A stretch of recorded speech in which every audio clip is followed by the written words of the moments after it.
Good morning, everybody. My name is John Thomas Springston, and I am a toxic chemical case from Grand Forks, North Dakota. It's an Air Force base. So I haven't made a video in a while because for over a year I've been busy with other things, mostly going to doctor's appointments, going to specialists, getting new diagnosis after new diagnosis, and trying to figure out what in God's name has been going on with my health. No, I'm not dying, even though I look like shit at the moment. I did not get cleaned up for this video. I've been up since 4 a.m. because it decided that it wanted to rain last night. And I did not turn on the dehumidifier because I didn't know that was going to happen. And I ate a little bit of cheese.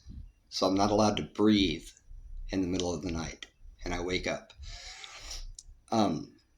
I've been sorting a lot of things out, and I've been busy. I will get back to shooting some of my other videos here soon, but this needs to be done. This is going to take up all of my time. It is my sole focus at the moment. I was born in 1987. A little bit of backstory on the history of all this stuff so you know what's going on and why I'm talking about it. If you've ever heard of Camp Lejeune and all those annoying commercials that they always have on about the toxic chemical exposure and blah, blah, blah, who cares? It's a serious thing. Camp Lejeune, my uncle served there. He was there for 6 years. He is effed up over it. And I somehow have seemingly more diagnoses than he does, or at least as many. But he was there for 6 years. And as it turns out, the only reason why we know anything about Camp Lejeune is because one of the colonels there had a wife and his kids die. They died. They got real sick from the toxic chemical exposure and they died. So this colonel decided to tell everybody about it, at which point they discharged him. The guy was just basically ousted for telling the truth about what happened and filing a lawsuit over it. That is why we know about Camp Lejeune. It is important. It does matter. And people died to make sure that you know about it. This colonel cost himself his career doing what was right because his family died. You understand? They're not just annoying, stupid commercials. They matter. I was born at Grand Forks. They had the same problems, and they knew about it before all this Camp Lejeune stuff ever happened. Okay? So there's a few things that have gone on with this, and I'm going to have to bounce back and forth to my own medical history here in a minute. But in 1973, Grand Forks, North Dakota Air Force Base was made aware of toxic chemical exposure on the base, killing the fish in the water, just like in Palestine, Ohio, right? Just like in Palestine, Ohio. Only in this case, it was recurrent, repetitive, continual, okay? They did it for decades. And when they found this out in 1973, they decided to not do anything. And so in the early 80s, they found out that the toxic chemical exposure was actually affecting people. And it was hurting the people that lived on and near the bases. I was born in 1987. They had still not stopped using it. They just upgraded their standards for how they handled it, okay? It wasn't until 1993, 6 years after I was born on that base, that they finally were forced to stop using the PFAS and the AFFFs on those bases because the EPA made them. Made them. That's how much your military gives a shit about you. In 73, they knew it was killing fish in the water. In the early 80s, they knew it was making people sick. They did not stop using them until 1993 when they were forced to. I was born on that base in 1987. This is right towards the end of this, after years and years and years of this crap, okay? And a few things happened. One, these guys put in a stipulation with the law firms agreeing to not count in utero cases for the class actions. An in utero case, they don't count time in the womb, okay? So the class actions do not count time in the womb. So if you were not alive on the base for 12 months, then they just don't count you. It's an arbitrary stipulation for everybody that wants to file individual lawsuits. This is an arbitrary, agreed upon stipulation with the law firms. They chose to accept this, okay? You are still allowed to sue. Do so. So they made this arbitrary agreement, but here's the thing. All of these agreements with the veterans for their disability, the irony, they only had to serve on the base for 30 days. 30 days. If you were enlisted in the military and you were exposed to these toxic chemicals for 30 days, you qualify for disability. Each condition increases the disability, and they make you play this game to try to convince you to not join in on the class actions, which you are entitled to. In the middle of that, they decided to make this deal with the class actions that the children of these veterans who are impacted, if they were not living on the base for 12 months, they don't qualify for a class action. Explain the gap here between if you're on the base for 30 days, you qualify for disability if you have these conditions. But unless you lived there for 12 months, we know you could have gotten these conditions, but you still don't qualify for the class actions. Arbitrary stipulation. It is not a legally binding agreement. We are now not bound by the limitations of the class actions. You have opened up this can of worms upon yourselves, and you deserve it. So after finding out all this research and finding out all the updates that they've been doing to the military sites,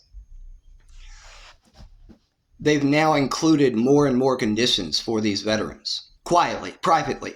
So last year, around, what was it, May 17th, 18th, something like that, May 17th or 18th, 2024, they changed the rules, okay? It could be May 19th. They changed the rules to allow for GERD and Barrets Esophagus and Hiatal Hernias. Quietly.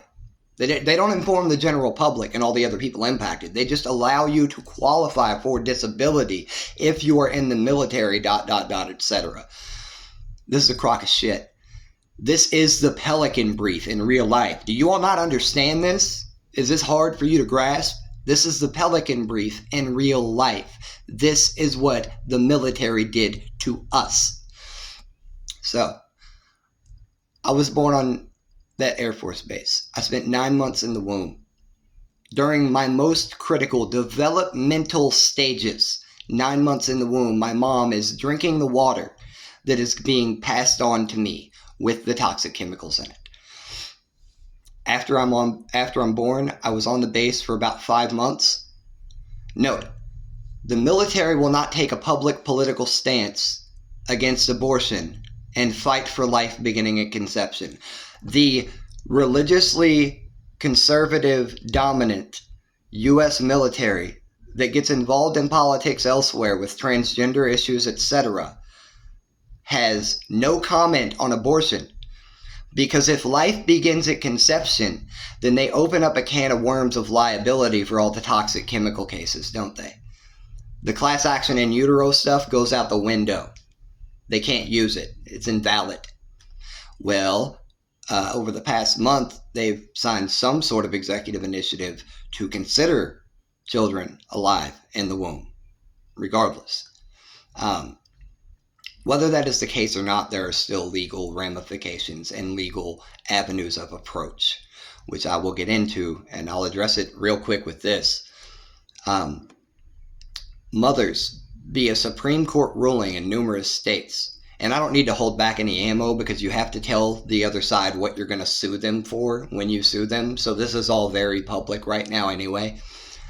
They can go ahead and know what they're getting into.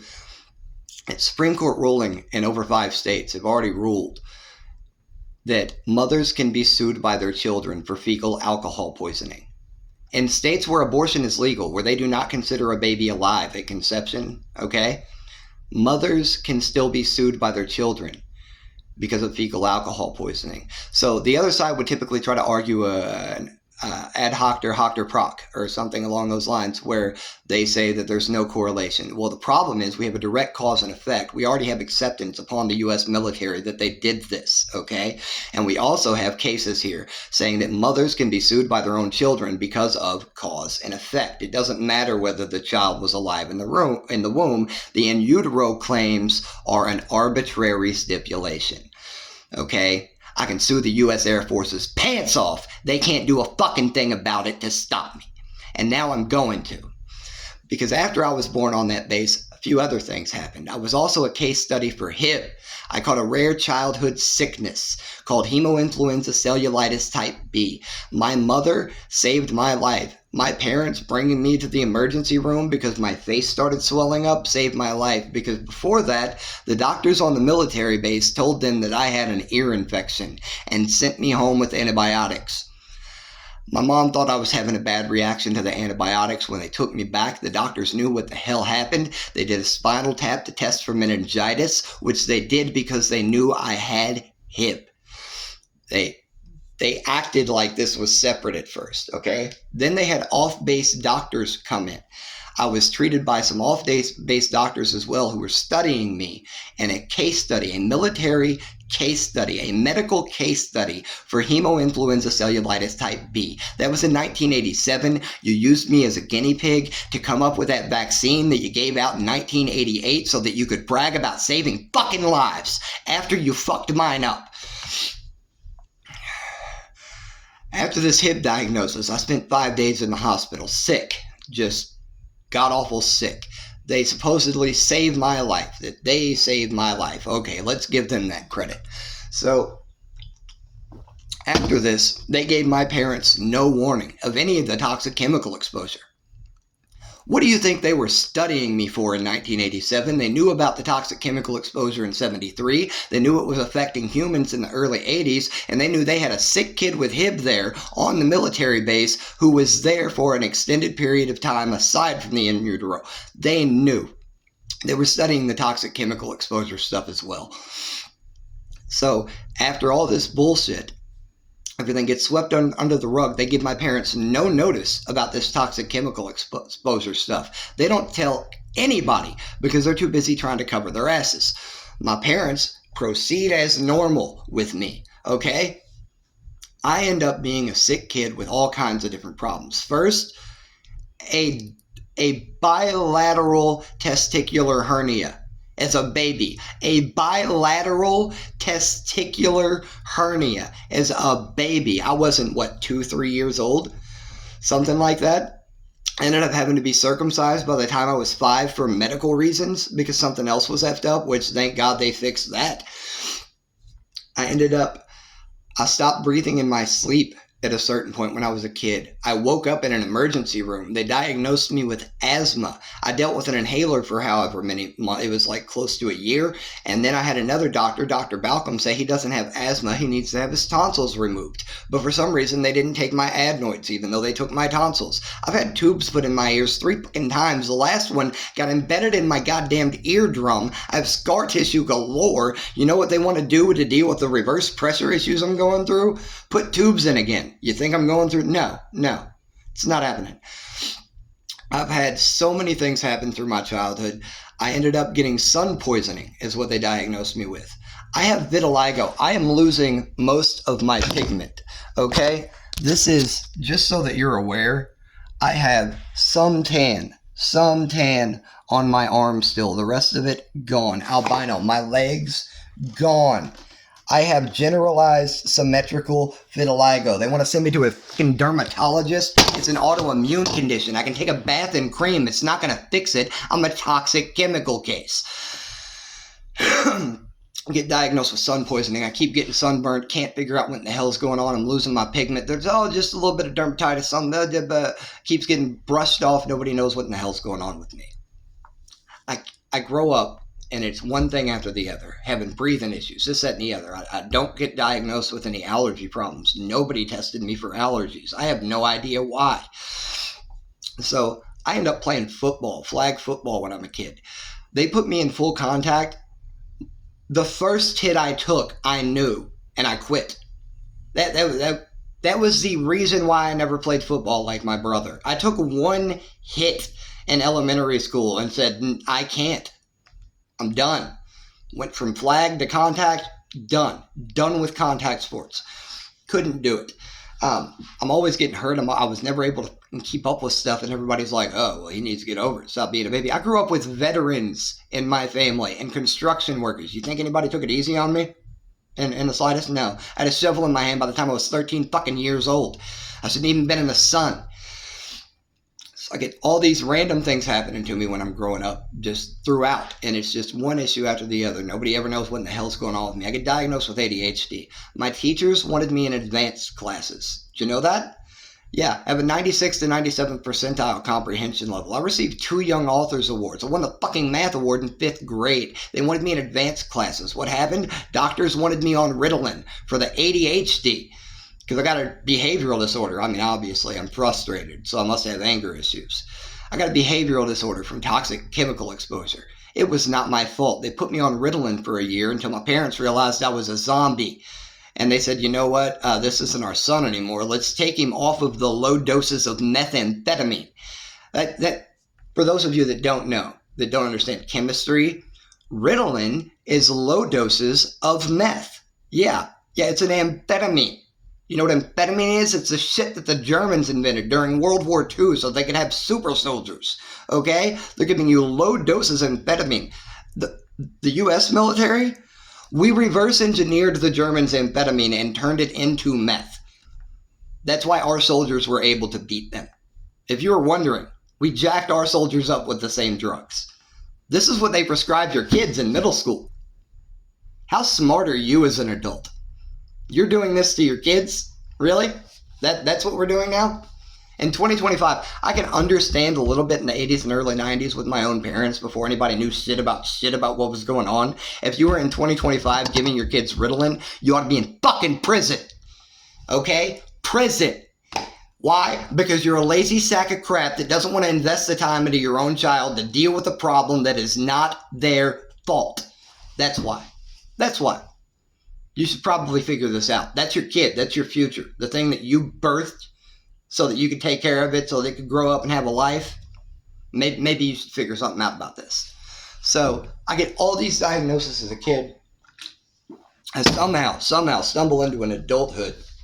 I surround myself with people that are 5 and 6 years older than me because I don't get along with anybody my own age. And I'm just trying to toughen it out. I've been working since I was 14 on the books. I was on construction sites with my dad and my uncle when I was 13. I was already babysitting my little cousins by the time I was 13. I was at McDonald's by the time I was 14, a freshman in high school. Stayed there for 8 months. And then I ended up leaving there because I got a better job as a busboy where I could get tips at Mike Lennox. I stayed there until I almost graduated high school. And then I left there and got hit by a drunk driver right after I graduated high school. I worked and worked and worked. I cannot stress to you the shit that I have been through. I do not have time for anybody's judgment of me anymore. This has gotten insane. I ended up dealing with a lot of crap and trying to toughen it up and trying to get over it. I can't. I'm almost 40 now. I can't. It's impossible. So after a world of shit, and I mean, I've been homeless. I have been through so much hell. And I finally end up in a position where I'm not bouncing around and I have some place to stay and everything's all right and I'm going to get my medical sorted out. I'm going to get this sorted out. I'm going to figure it out. And I tried to get my own health in order. I got into the best shape of my life and I was miserable, absolutely miserable, in constant pain, couldn't effing breathe, my stomach and my chest always hurting, can't figure anything out. I was itchy and just, it's a mess. It's an absolute mess from the time I wake up to the time I go to bed if I do not stay on top of everything. And so I go get insurance and I start seeing specialists and I go get these diagnoses and it's just one thing after the other. It's just somehow I have made it here and it's just diagnosis after diagnosis. So I've got birth defects and autoimmune conditions, and this congenitally short pedicals, Chiari 1 malformation, which is also called low cerebral tonsils, which basically means that my brain doesn't fit right in my damn skull or some crap and causes problems with my neck because they're getting hit by a drunk driver and all that crap. I've got 2 bulge disc and a straightening of my cervical spine. I I say it's because of that, but the problem is all this toxic chemical shit causes bone problems, of which I have many. And so I also have osteoarthritis. We've ruled out rheumatoid. I've got damage to interphalangeal joints, your fingers. I've got freaking carpal tunnel. I've got, oh my God. I've got damage to the sheaths on my middle fingers. They did an MRI and all that. I end up, I go to my original primary care that I had through Baptist. And these guys, they treat me like it's just regular cases. I tried to explain the chemical exposure stuff. I try to explain to them what's going on, and they try to brush me off like, man, you're probably fine. It's probably, you just probably got some IBS. You probably just got some, you're fine, you're fine. I tell them about I showed them my body, and on camera you can't tell as well as in person. I show them. I have generalized symmetrical vitiligo, and they didn't want to give me a diagnosis. They wanted to send me to a dermatologist. Why? Because they originally tried to send me to a geneticist, but the geneticist said they're too backed up. They're not taking adult patients from my generation because we're all toxic chemical cases, and they don't want us to get the diagnoses. So what you have to do is you have to go to a bunch of different specialists and have things ruled out until they finally zero in on what it is that you're dealing with in order to be able to get actual diagnosis to address any of this, because the toxic chemical cases, my generation, our age, are being denied geneticists, and they tell us that we're not young enough. They're trying to help the military get around paying us. They don't want us to get the diagnoses. And so I had to fight with my primary care originally. I have 2 appointments with them, and I'm going to specialists, but none of their people are calling me back for anything, and I'm having to call everybody else to get my appointments set up, and they're again just brushing it off like, whatever. Well, turns out 10 different things are going on at this time. 1, I have the congenitally short pedicals, Chiari 1 malformation, 2 bulged disc in my neck, straightening of the cervical, lordosis, and whatever associated problems that we haven't had an MRI done of yet. There's other stuff going on too as well, but my hands got that eventually sorted out. That was through the skeletal specialist. That was through Norton's, okay? Norton's skeletal specialist took care of me. Then they wanted to send me for an MRI, but couldn't, because I had to go through physical therapy first because of my insurance. Then they send me back. It ends up being a total fucking mess. So I finally get through some of these appointments, and the primary care, the second appointment, my doctor's out, and they have a fill-in. I make them I'm like, I'm not waiting another couple weeks till she gets back. And so they have a fill-in, and she just is checking boxes like he's fine, whatever. She even said my skin was normal. My albino skin with vitiligo, she don't want to put it in the file. Okay, they want to send me to a dermatologist, and I tell them I had to fight with him to get the vitiligo diagnosis put on. Okay, they finally get it done. When I finally get a gastro appointment, and then it's months out, in the middle of all this, I switch primary care to Norton's because I want better treatment and I want somebody to take me seriously. And they start getting stuff taken care of, okay? Throughout all of this is where I'm at. I have GERD with Barrets Esophagus. This is type B reflux that has now done so much damage that my esophagus is healing and turning into my stomach lining. It's a precancer. That's what Barrett's esophagus is. All related to toxic chemical exposure. I also have a hiatal hernia, a 3 centimeter hiatal hernia, also related to toxic chemical exposure. All of those things were just acknowledged by the U.S. military last year for their veterans, but they're not letting anybody else know. Okay? You need to know this if you're a toxic chemical case, if you were born on this base. So I also get severe indoor and outdoor allergies. So I'm just going to go down the list. Aside from all the skeletal stuff, severe indoor and outdoor allergies, allergic to antibiotics like moxicillin, food allergies like dairy allergies. And that's not including the alpha-gal syndrome from the tick bite that is separate, where I'm allergic to mammal-based products. I'm just allergic to a lot of shit. All allergies and stuff like that are associated with toxic chemical cases. I also react badly to prednisone, steroids. I don't know if they used them when I was young to try to help with my conditions or what, but I have a problem with steroids. It causes steroid psychosis. I wound up in the emergency room over that, which is coincidentally also why I was jacked up trying to explain things to the primary care and fight with them over all this stuff, because I was reacting badly to prednisone and did not know it. They bumped me from 4 milligrams to 20 milligrams, and it sent me to the ER. So I react badly to prednisone and all this stuff. Well, I also have tinnitus, which is not just from things going boom, it's also from toxic chemical exposure stuff and all the other associated issues with the drainage that caused me to have tubes. I also have the diagnosis for ADHD. I also had,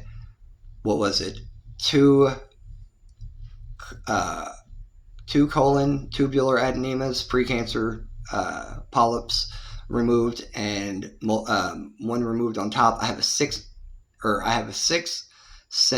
millimeter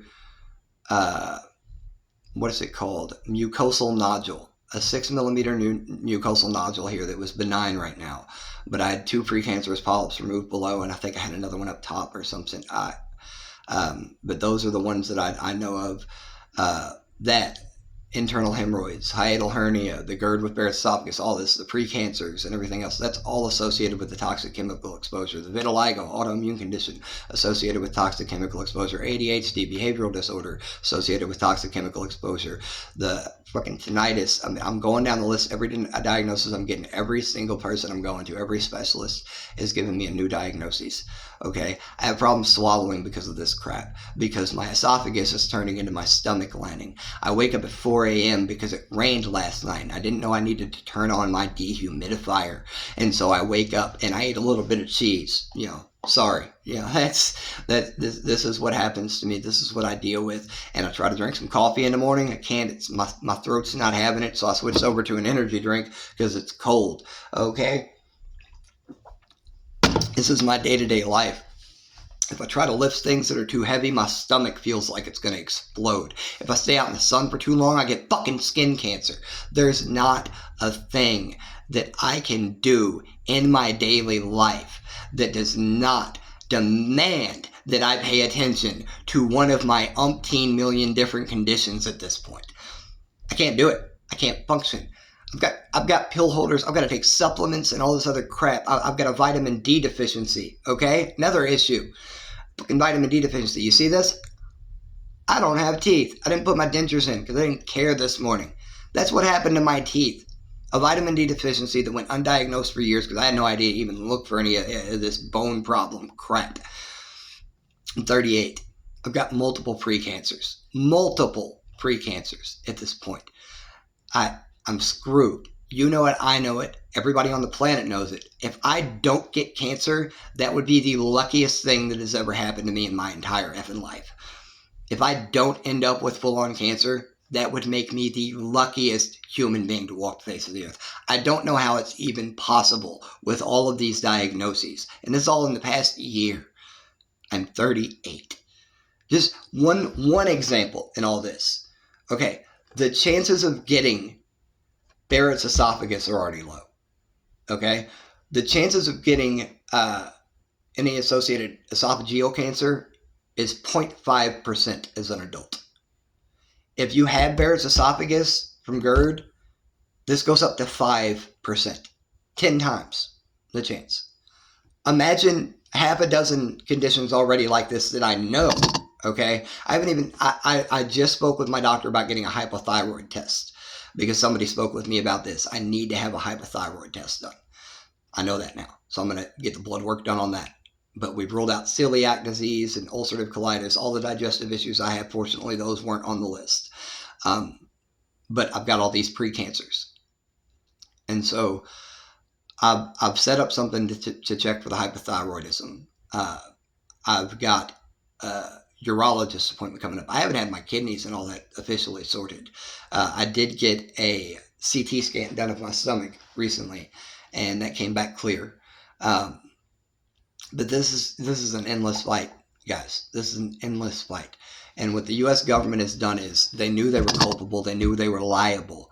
And this is the important part. Why did they get the class actions to agree to deny in utero claims if they didn't think they were liable for anything? This is like giving Dr. Fauci immunity or giving the vaccine makers immunity. Why do you do that unless you think something bad's going to happen? Fortunately, in my case, nobody was granted legal immunity. So I am one of the worst cases here. I just don't have full-on cancer at the moment. And I'm hoping it stays that way. But I am one of the worst cases. I've gone my entire life without knowing what the fuck was going on because they did every single thing they could to keep us from being able to get this information. So now that I finally know this, I am pursuing charges. I am going after the U.S. Air Force. I will be fighting for a hell of a lot of people that are just like me, that are going through this, that need to know what's going on, that deserve to know what's going on. These guys covered all this up. And you're dealing with something where they're acknowledging it in the military claims for their veterans, for disability claims, because that's lightweight money that doesn't cost them a lot, and they can get around a lot of shit, okay? They can complain that the medical bills cost a lot, but they're not having to give these veterans a bunch of money on top if they can convince them to just take the disability and let the rest go, okay? On top of that, these veterans enlisted, okay? And I'm going to be blunt. I've said it a couple of times online already. These veterans enlisted so that they could keep their children safe. Their children were poisoned by the toxic chemicals on these military bases. And they are underhandedly subverting, doing anything to compensate them or to make it right. My father served in the U.S. Air Force. I've got an uncle that is a retired Chief Master Sergeant in the U.S. Air Force. I have an uncle that is a retired Desert Storm veteran from the Air Force. I've got an uncle that is retired from the Air Force that was a mechanic that used to work on the planes to keep them up in the air. I have another uncle that was at Camp Lejeune for 6 years. And so I'm going to ask you again, how many of them have to sacrifice themselves for the privilege of their children not being poisoned by the same military that they are serving? How many? How much blood do you need from these people? Do I deserve this shit? Did I deserve it? Do I just need to bite it? Because here's what happened to me. They denied my disability. They told me that I met the work credit requirements, but they were still denying me. Then after they forced me to refile with an attorney, they told me that I no longer met the work credit requirements, refused to let me appeal it, and told me to get screwed. Then Donald Trump and the government just decided to pass a bill that's going to take away anybody's health insurance if they don't have a job. So I met the work credit requirements, then I didn't meet the work credit requirements, and now since I don't have disability, you're going to take my insurance from me for not having a job. I'm coming after you for billions with a B, a capital B, a big B, and it is going to be a reminder every day for the rest of the government's existence, you do not poison the fucking kids of veterans. Thank you.